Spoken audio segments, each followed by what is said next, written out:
Stop scrolling. What I'm about to tell you will shake you to your core. My name is Dorothy Wilson, but everyone calls me Grandma Dorothy. I'm 73 years old, and I've kept this secret buried in my heart for over 40 years. But today, I'm going to tell you the truth about the night that almost killed me. Picture this, a young woman, broken and bleeding, lying unconscious on a hospital bed. 6 shattered ribs. A face so swollen she couldn't even open her eyes. That woman was me. But here's the part that will make your blood boil. While I was fighting for my life in that hospital bed, the man who put me there, the man who promised to love and protect me, had run away with my neighbor. The same neighbor who smiled at me every morning and said, "Good morning, Dorothy." You might be thinking, how could this happen to such a sweet grandma? Well, my dear virtual grandchildren, evil doesn't always look like a monster. Sometimes it comes dressed in a charming smile, bringing you flowers, and whispering sweet words in your ear. This is not just another sad story. This is a story about how a broken woman found the strength to rebuild her entire life. This is about how darkness can't win when you refuse to give up. This is about how I went from being a victim to becoming the warrior grandmother you see before you today. Before we begin this journey together, I need you to do something. If this story touches your heart, if it makes you feel something deep inside, please subscribe to our Grandparents' Tales channel, hit that notification bell, and tell me in the comments where you're watching from. I want to know my virtual grandchildren are out there, listening, learning, and healing together. It was 1973. I was 22 years old, and I woke up in a hospital bed with no memory of how I got there. The bright hospital lights burned my eyes as I slowly woke up. Everything hurt. My chest felt like someone had taken a hammer to it, because someone had. 6 broken ribs, the doctor told me later. My face was so swollen I looked like a different person entirely. "Mrs. Thompson," a gentle nurse whispered. "Can you hear me? You've been unconscious for 2 days. 2 days?" My mind was foggy, like trying to see through thick smoke. I tried to remember what happened, but all I could feel was pain shooting through my body with every breath I took. Where is my husband?" I managed to whisper through my swollen lips. The nurse looked uncomfortable. She glanced at the door, then back at me. "Ma'am, we need to talk to you about that. But first, let's make sure you're okay." That's when the nightmare began to come back to me. Gerald's angry face. His fists. The stairs. Oh God, the stairs.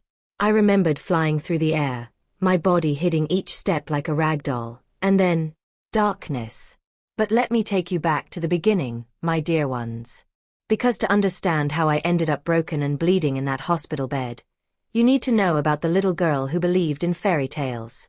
I was born in 1951 in Pikeville, Kentucky, coal country. Our house was small but filled with so much love it felt like a palace. My daddy, Anthony, worked deep underground in the coal mines. Every single day, he came home covered in black dust that looked like snow in his hair. "Daddy, why is your hair white?" I asked him once when I was just 5 years old. He picked me up in his strong arms and said, "That's not white, little Dorothy. That's the mountain saying thank you for all my hard work." I thought it was beautiful. I didn't know that same dust was slowly killing him, filling his lungs with poison every day he went down into that dark hole. My mama, Elizabeth, was the most wonderful woman in the world. She took in other people's laundry to make extra money, and she made the best homemade bread in all of Pikeville. The smell of that bread baking in our little kitchen was like heaven on earth. We didn't have much money, but we were rich in love.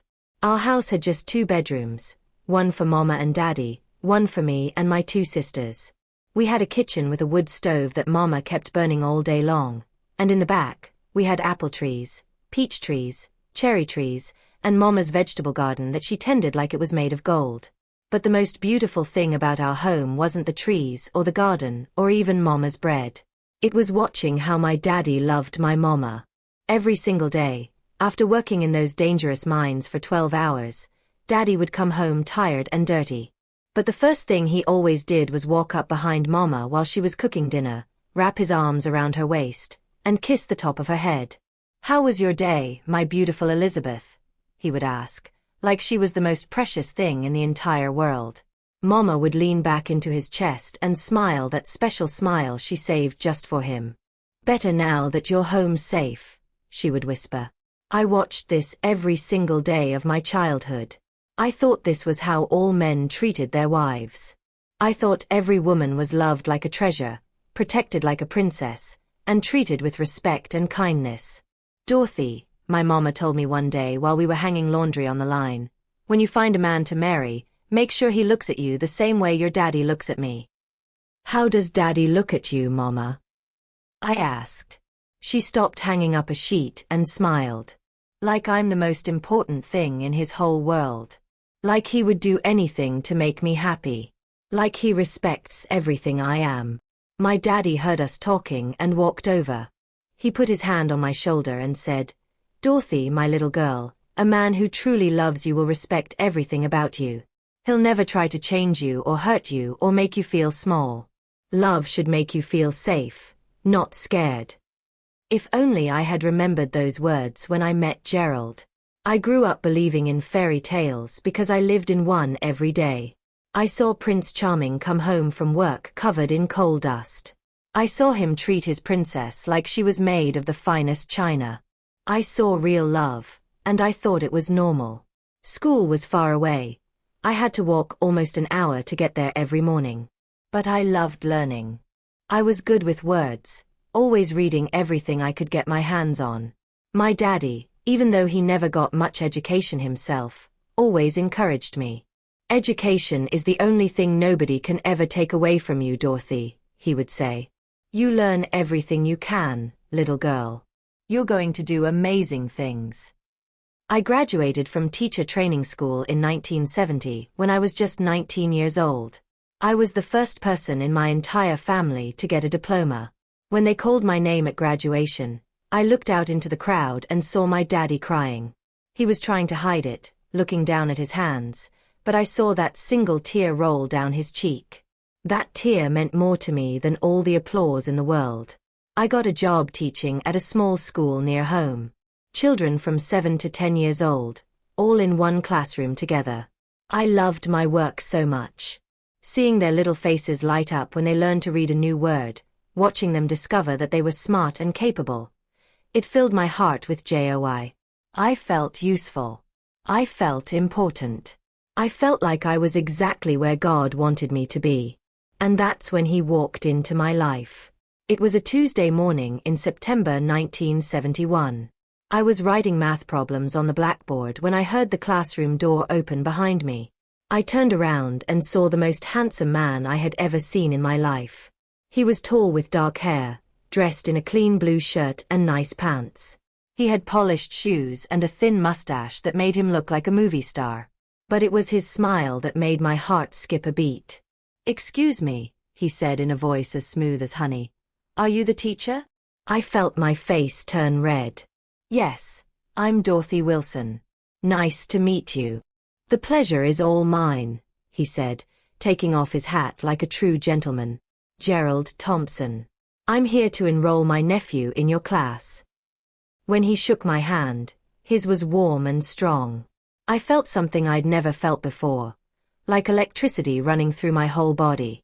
"Your nephew is very lucky to have such a caring uncle," I managed to say, trying not to stutter. Gerald smiled that perfect smile again. "Well, he's lucky to have such a beautiful teacher too. If you don't mind me saying so. I should have seen it then. I should have noticed how he made me feel special right from the very first moment. I should have remembered Mama's warnings about men who are too charming too quickly. But I was just a 20-year-old girl who had never been on a real date. A girl who believed in fairy tales because she'd grown up watching one every single day. I had no idea that Prince Charming could wear a mask. I had no idea that the most dangerous monsters are the ones who look like angels. And I definitely had no idea that the man shaking my hand so gently would one day use those same hands to try to destroy me completely. But that part of the story is coming, my dear ones. And when it does, You'll understand why I'm sitting here today, 73 years old and stronger than ever, telling you this story. Because sometimes we have to be broken before we can learn how to be unbreakable. Gerald's nephew joined my class that very day. A sweet little boy named Tommy who reminded me of my own childhood. Curious, eager to learn, and full of innocent questions about everything. But here's what I didn't realize at the time. Tommy didn't need to be enrolled in my school. There was a perfectly good school much closer to where they lived. Gerald had driven 20 minutes out of his way just to bring that boy to my classroom. Why? Because he had seen me before. He had been watching me. Coincidentally, Gerald started showing up every single day after school to pick up Tommy. Always dressed perfectly, always with that dazzling smile, always with a compliment ready. "Miss Dorothy, you look absolutely beautiful when you teach," he would say, leaning against the doorframe like he belonged there. "Your eyes just shine when you're helping those children learn." "Thank you, Mr. Thompson," I would whisper, feeling my cheeks burn red. "That's very kind of you to say. Please, call me Gerald. And it's not kind if it's true." He would tip his hat and flash that movie star smile. "I hope you don't mind me saying, but that dress was made for you. Blue is definitely your color." I had never received compliments like this before. Never. Boys my age in Pikeville were shy and awkward. They barely looked at me, let alone told me I was beautiful. But Gerald. He made me feel like the most special woman in the world. Every day, he found something new to praise. My handwriting on the blackboard. The way I explained math problems. How patient I was with the slower children. How my laugh sounded like music. "I truly admire educated women," he told me one afternoon, watching me organize papers at my desk. "Is there anything more beautiful than intelligence? You're not just pretty, Dorothy. You're brilliant."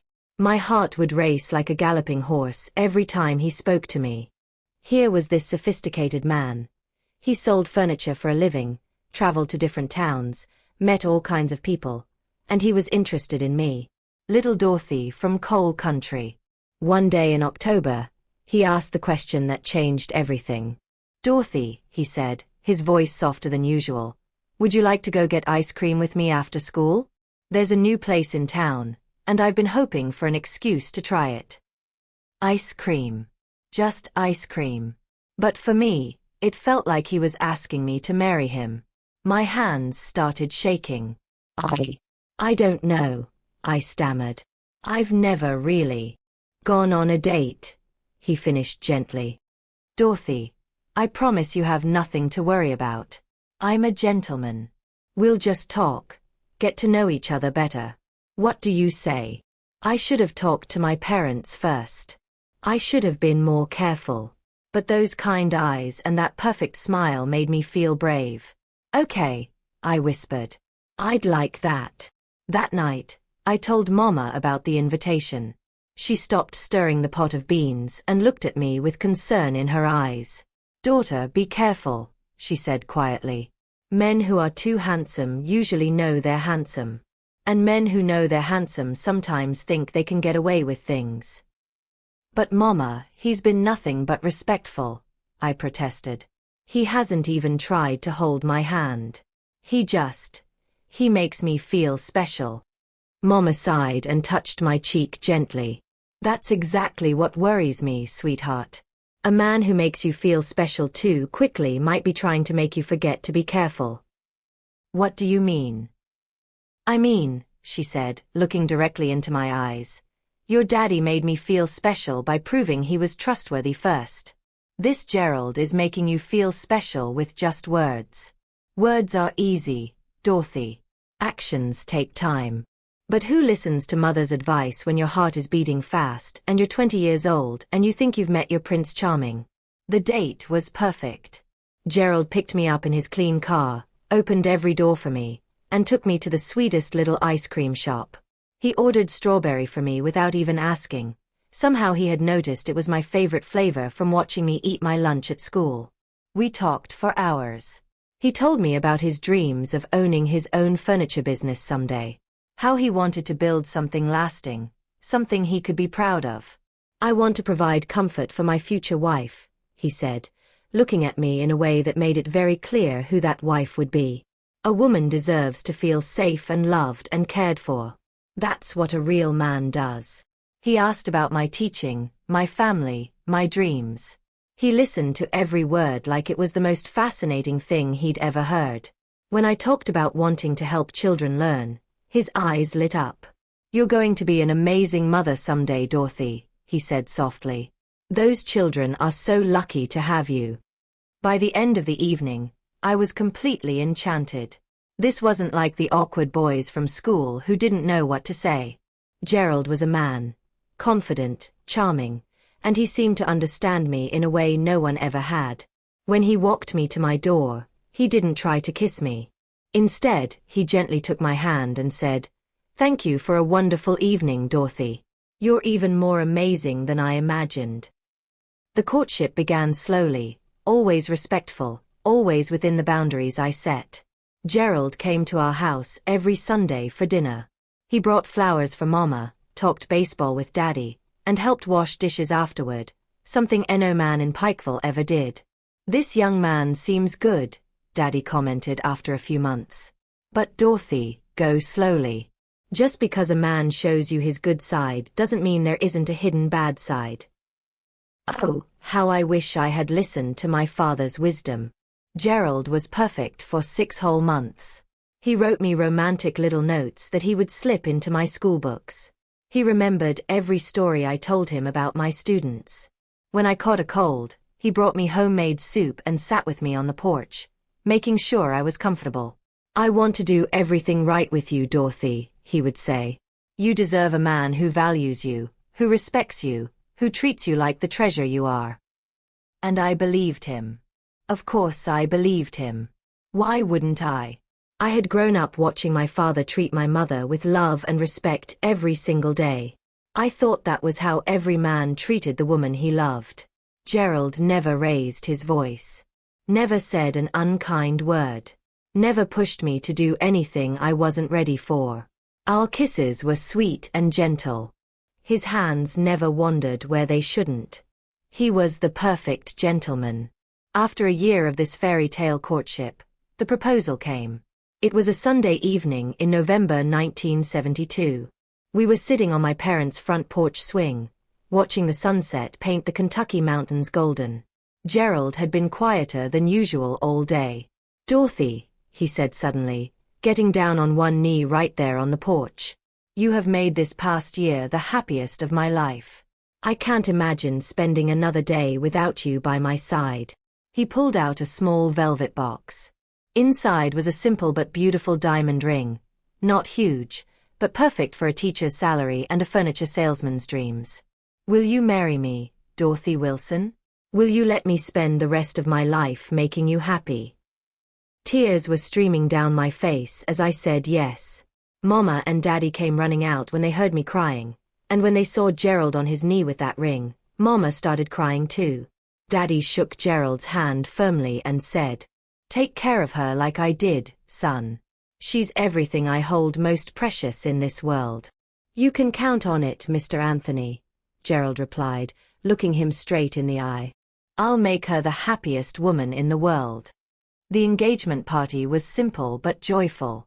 Mama made her famous orange cake, and we had soda and snacks in our little living room. Everyone in Pikeville thought we made the perfect couple. Gerald Thompson and Dorothy Wilson, like something out of a romance novel. Daddy gave an emotional speech that night. "I raised my daughter for the world," he said, his voice thick with emotion. "And now I'm entrusting my treasure to another man to care for. Gerald, son, I'm counting on you to love her as much as I do." The wedding was set for 6 months later, June 1973. Those months flew by in a whirlwind of preparing my trousseau, getting our little rental house ready, and planning our perfect day. Gerald had found us a small house near the school where I taught. It wasn't much, just 2 bedrooms, a tiny kitchen, and a living room. But it had a little yard where I was already planning to plant a garden just like Mama's. "It's not a palace," Gerald said as we walked through it together, "but it's ours. And someday when my business takes off, I'll build you the house of your dreams. Everything was perfect. Too perfect, maybe. But I was 21 years old and in love with my Prince Charming. I couldn't see the tiny cracks in his facade. I didn't notice how he subtly discouraged me from spending too much time with my friends. I didn't think it was strange that he always wanted to know exactly where I was going and who I was with. I didn't realize that control can look like caring when you're blinded by love. The wedding was everything I had dreamed of. I wore Mama's dress, altered to fit me. Gerald looked handsome in his black suit. We exchanged vows in front of God, our families, and the whole town of Pikeville. I promised to love, honor, and protect you for the rest of my life, Gerald said, slipping the wedding ring onto my finger. You are my everything, Dorothy. I believed every word. But as I walked down the aisle as Mrs. Gerald Thompson, I had no idea that I had just married a stranger. The real Gerald, the one who had been hiding behind that charming mask for over a year, was about to reveal himself. And when he did, the fairy tale would become a nightmare that would nearly cost me my life. The first 3 months of marriage were like a dream come true. Gerald was still the perfect husband, bringing me flowers, helping with dishes, telling me how beautiful I looked every morning before I left for school. Our little house felt like a palace. I had planted roses in the front yard and vegetables in the back, just like Mama taught me. Every evening, Gerald would come home from work and find me in the kitchen, cooking dinner and humming happily. There's my gorgeous wife, he would say, wrapping his arms around me from behind just like Daddy did with Mama. How did I get so lucky? I felt like the luckiest woman alive. I had my dream job teaching children, a beautiful little home, and a husband who seemed to adore me. Life was perfect. But then, something started to change. It began with small things. Tiny comments that felt like pinpricks to my heart. Dorothy, are you sure you want to wear that dress to church? Gerald asked one Sunday morning, looking at my favorite blue dress, the same one he used to compliment all the time. It's looking a little tight these days. I looked down at myself, confused. The dress fit the same as always. I think it looks fine, I said softly. Gerald sighed and shook his head. Honey, I'm just trying to help you. As your husband, it's my job to make sure you look your best. That dress makes you look, well, bigger than you are. My cheeks burned with shame. I changed into a different dress, one that was looser and less flattering. Gerald smiled and kissed my cheek. Much better, sweetheart. I just want other people to see how beautiful my wife is. Then it was my cooking. Gerald started criticizing meals that he used to praise. This chicken is a little dry, don't you think? He would say, pushing his plate away. My mother never had trouble keeping meat moist. Maybe you should ask her for some tips. I'm sorry, I would whisper, my appetite disappearing. I'll try harder next time. I know you will, honey.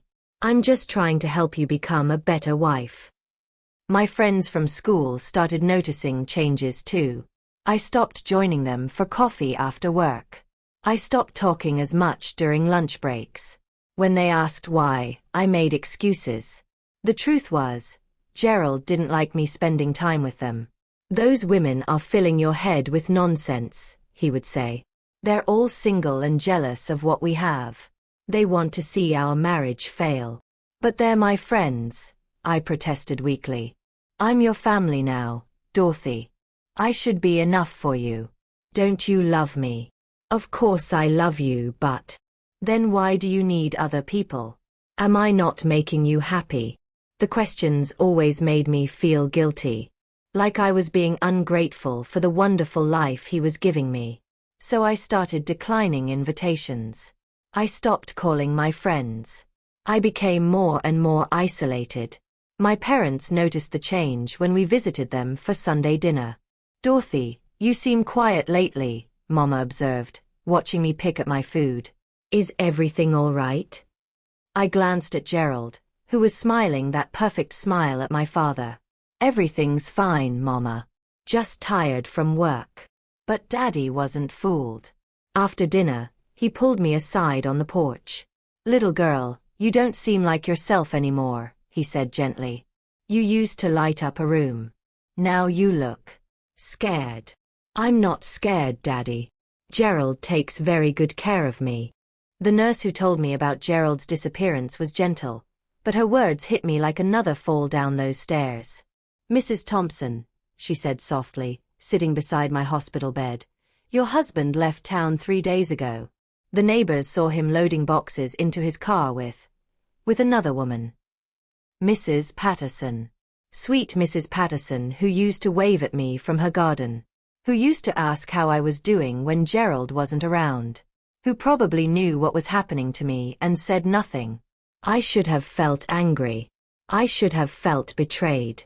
But lying there with 6 broken ribs and a face I couldn't recognize in the mirror, all I felt was relief. He was gone. The monster who had destroyed my body and soul was finally gone. Ma'am, do you have family we can call? The nurse asked. You shouldn't be alone right now. My parents, I whispered through swollen lips. Please call my parents. When Daddy walked into that hospital room and saw what Gerald had done to his little girl, he broke down and cried like I'd never seen him cry before. Mama just held my hand and whispered, We're taking you home, baby girl. We're taking you home. But as much as I loved my parents, I knew I couldn't go back to being little Dorothy from Pikeville. That innocent girl who believed in fairy tales was dead. She died at the bottom of those stairs. The woman who survived was someone different. Someone stronger. During the long weeks of recovery, lying in my childhood bed with bandages covering most of my body, I had time to think. Really think, maybe for the first time in my adult life. I thought about the warning signs I had ignored. The way Gerald isolated me from my friends. How he made me feel like I was never good enough. The way he controlled every aspect of my life while pretending it was love. I thought about all the times my parents tried to warn me, and how I dismissed their concerns because I was so blinded by Gerald's charm. Most importantly, I thought about the woman I wanted to become. I'm not going back to that house, I told my parents one evening as we sat on the front porch where Gerald had proposed just 2 years earlier. I'm not going back to anything that reminds me of him. Where will you go, sweetheart? Mama asked, worry clear in her voice. Louisville, I said, surprising myself with how certain I sounded. I'm going to Louisville. I'm going to start completely over. Daddy nodded slowly. That's a big city, Dorothy. Are you sure you're ready for that? I'm ready to be brave, Daddy. I'm ready to be the woman you and Mama raised me to be, before Gerald tried to destroy her. 3 months later, with my ribs finally healed and my face looking like my own again, I packed everything I owned into 2 small suitcases and took a bus to Louisville, Kentucky. I had $347 in my pocket, no job, and no place to live. But I had something more valuable than money. I had determination. I was 22 years old, and I was starting my life over from scratch. Finding work wasn't easy. I had been out of teaching for over a year, and explaining the gap in my resume meant telling people about Gerald. But I refused to be ashamed of what had happened to me. I was in an abusive marriage, I would tell potential employers, looking them straight in the eye. But I survived it, and that makes me stronger, not weaker. Finally, a principal at an inner-city elementary school took a chance on me.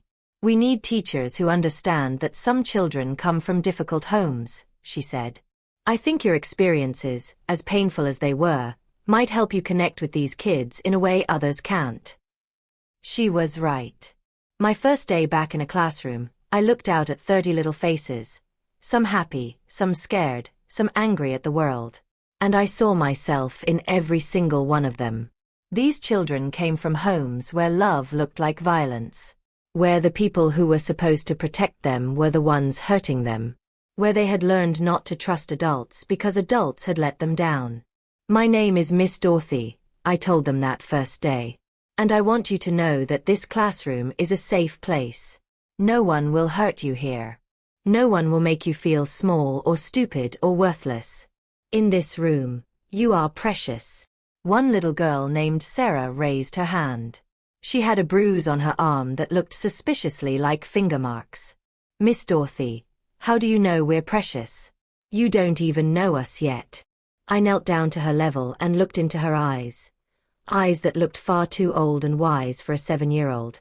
"Because, sweetheart, I used to think I wasn't precious either. I used to think I deserved to be hurt. But then I learned something very important. We are all precious, no matter what anyone else tells us." That was the beginning of my real life's work. For the next 30 years, I taught children who needed to hear that they were valuable. I became not just their teacher, but sometimes their protector, their advocate, their safe place in a dangerous world. I reported abuse when I saw it. I testified in court when necessary. I held crying children and told them it wasn't their fault. I showed them that adults could be trusted, that they deserved love and respect. And slowly, those broken children taught me how to heal my own broken places. I never married again. Not because I was afraid of men, but because I discovered something amazing. I didn't need a man to complete me. I was already whole. I bought my own little house. I planted my own garden. I built a life filled with purpose and joy and meaningful work. I traveled when I wanted to travel. I made friends who valued me for who I was. I learned to paint, to play piano, to speak my mind without fear. Most importantly, I learned that my worth didn't depend on what anyone else thought about me. Years passed. I became known as the teacher who never gave up on the difficult children. The one who saw potential where others saw problems. The one who believed in second chances and third chances and as many chances as it took. When I retired at 65, I thought my story was over. I thought I would spend my golden years quietly, tending my garden and reading books. But then something wonderful happened. My great-niece convinced me to start sharing my stories online. "Grandma, she said, there are people out there who need to hear what you learned. People who are going through what you went through." So at 70 years old, I learned how to use a computer. I learned about YouTube and social media. And I started telling my story. The response was overwhelming. Thousands of people wrote to me. Women who were trapped in abusive relationships. Men who had grown up in violent homes. Children who felt worthless and alone. Your story gave me the courage to leave. You helped me see that it wasn't my fault. Because of you, I know I'm strong enough to start over. That's when I realized the truth about my life. Gerald didn't ruin my story. He gave me a story worth telling. Every broken rib, every swollen bruise, every tear I cried in that hospital bed. It all had meaning now. It all had purpose. I survived so I could help others survive. I healed so I could show others how to heal. I became strong so I could remind others of their own strength. Today, at 73 years old, I wake up every morning grateful. Grateful that I survived. Grateful that I chose to rebuild instead of giving up. Grateful that my pain became my purpose. I think about that scared 22-year-old girl lying in the hospital bed sometimes. I wish I could go back and tell her what I know now. I would tell her, "Dorothy, you are about to discover that you are unstoppable. You are about to learn that being broken doesn't mean being defeated. You are about to become the woman you were always meant to be." The moral of my story. My dear virtual grandchildren, if you take nothing else from my story, please remember this. You are stronger than you know. If you are in an abusive relationship right now, it is not your fault. You are not worthless. You deserve love that doesn't come with bruises and broken bones. If you are starting over after a devastating loss, you can rebuild. It won't be easy, but it will be worth it. If you feel like giving up, please don't. Your story isn't over yet. The best chapters might still be waiting to be written. And if you see someone being hurt, don't look away. Don't make excuses. Be the person who speaks up, who offers help, who becomes someone's lifeline. I survived Gerald's fists, but I thrived because of people who showed me kindness when I needed it most. Be that person for someone else. Remember, we are all precious. We all deserve respect. We all have the right to live without fear. And sometimes, the most beautiful flowers grow in the places where the ground was most broken. Thank you for watching. My beautiful virtual family, thank you for taking this journey with me today. Thank you for listening to an old lady's story and for caring about the lessons hidden in my pain. If this story touched your heart, if it made you feel something deep in your soul, if it reminded you of your own strength, please don't keep it to yourself. Like this video if it moved you. Your likes tell me that sharing my story matters, that it's helping people heal and grow stronger. Share this story with someone who needs to hear it. Maybe it's a friend who's going through a difficult time. Maybe it's a family member who needs to remember their own strength. Maybe it's a stranger who needs to know they're not alone. Comment below and tell me where you're watching from. Tell me about your own journey of overcoming. Share your story of finding strength in broken places. We heal together when we share our truths. And please, subscribe to the Grandparents Tales channel and hit that notification bell. Because I have more stories to tell. Stories of resilience, of hope, of ordinary people doing extraordinary things. Together, we are building a community of survivors, of fighters, of people who refuse to let their past define their future. Don't forget about our $200 giveaway to celebrate reaching 10,000 subscribers. Just subscribe, hit the bell, like this video, and leave a comment. But more than the money, I hope you take away something priceless. The knowledge that you are stronger than any storm life sends your way. Until next time, my loves, remember, you are precious. You are valuable. You are enough. And you are never, ever alone. With all my love. Grandma.